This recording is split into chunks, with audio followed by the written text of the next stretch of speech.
Binaha ang ilang bahagi ng Bicol Region at Mindanao. Easterlies ang nagpaulan sa Mindanao habang shearline naman sa Bicol Region. Ating saksihan.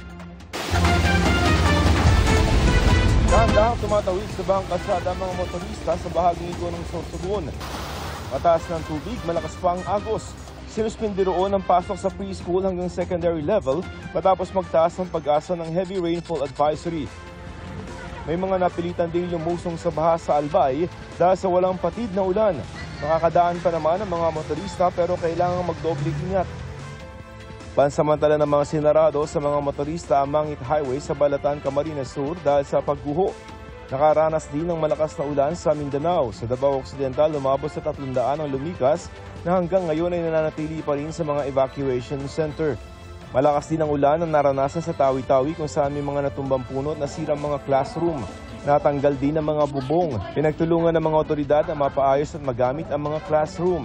Nakapagtala naman ng mababang temperatura ang ilang bahagi ng Luzon ngayong araw. Umabot sa 13.4 degrees Celsius sa Baguio City, 14 degrees Celsius sa La Trinidad, Benguet. Maraming lugar din sa bansa na sa ilalim ng gale warning. Ibig sabihin magiging maalon at delikadong maglayag ang maliliit na sasakyang pandagat. Para sa GMA Integrated News, Joseph Morong, ang inyong saksi.